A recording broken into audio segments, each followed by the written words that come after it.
Hello friend, good morning, welcome back to my channel. তো এই যে সকালটা আমার শুরু হয়ে গেল। রোজ তো আমার সকাল শুরু হয় ভোর 5টা থেকেই।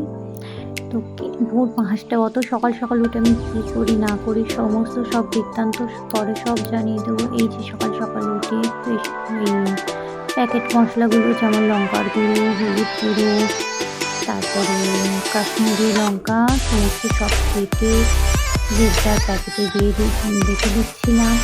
তারপরে আমার গোপাল সোনা দোলায় ঘুমাচ্ছে, ওকে একবার করে দোলা দিচ্ছে আর এই রান্না করছি। তো সকালে আমার যেহেতু আমাদের দোকানের ব্যাপার আছে, তো ঘুগনি রান্না হয়, ঘুগনি না হলে কোনো দিন আলুর দম। তাই আমাদের এই দোকানের ব্যাপারেও বিশাল একটা গল্প আছে।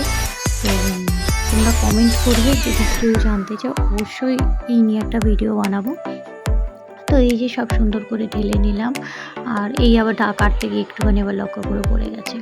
তো তারপরে সমস্ত কাজ টাজ কমপ্লিট করে বরকে দিয়ে পাঠিয়ে দিলাম দোকানে চলে। তারপরে আমি একটু চা খাবো না, শাশুড়ি চোখ বলেছে চা খাও, তবুও দিল, এই দুধ বিস্কুট খেলাম। তারপরে বর এনেছিল হচ্ছে আজকে মাটন। আজকে করব একটু লাল লাল, কিন্তু ঝাল না। লাল হবে কিন্তু ঝাল হবে না। তো এরকম টেস্টি করে মাটন করবো। তো দেখো আমি চিকেনটা এভাবে করা হয় না, কারণ চিকেনটা মশলা কষি আর দিয়ে দেওয়া হয়। মাটনটা যেহেতু অনেকক্ষণ ইচ্ছে মতো কষানো যায়, ওই জন্য মশলা মাখিয়ে নিলাম সুন্দর করে। পেঁয়াজ দিয়ে লঙ্কা গুঁড়ো, হলুদ গুঁড়ো,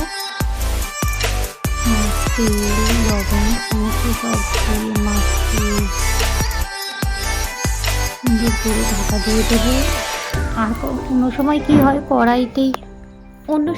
হয় যে কড়াইতে আর কি কষিয়ে তারপর প্রেশারে দিই।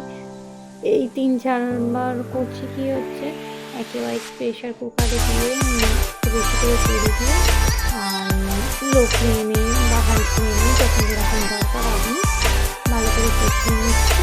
তো আর সুন্দর করে কষিয়ে নিলাম। আর মাটনের মধ্যে প্রচুর পোকা রসুন খেতে পছন্দ করে, এই মশানে তো গরম জল বসিয়ে দিয়েছি যাতে তাড়াতাড়ি হয়ে যায়। তো কমপ্লিট করে চলে এলাম পুজো করতে। তো এই যে ভগবানের সেবা হয়ে গেল। দেখে নাও, আজকে ফুল তো তেমন পাওয়া যায় না, যেহেতু আজকে রবিবারের ব্যাপার, রান্নাবান্না করতে করতে দেরি হয়ে গেছে, ওই জন্য এই অল্প স্বল্প যা ফুল পেয়েছি দিয়ে ভগবানকে ভোগ দিয়ে দিলাম, যদিও এটা নিত্যদিনের সেবা। তো এই যে তারপর ফাইনাল দেখো কেমন হয়েছে মাটন কষাটা, দেখতে তো খুবই সুন্দর লাগছে, আর হাজব্যান্ড খেয়ে বললো খুবই টেস্টি হয়েছে। তো আজকের মাটনটা কিন্তু খুব সুন্দর টেস্টি হয়েছিল।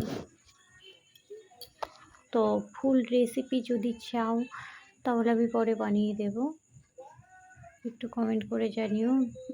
তারপর একটু নিজেই ঢং করছিলাম এই আর কি। কার লাগে। আগে কিন্তু এই ক্যামেরার সামনে আসতে পারতাম না, কিন্তু এখন একটু অভ্যাস করছি।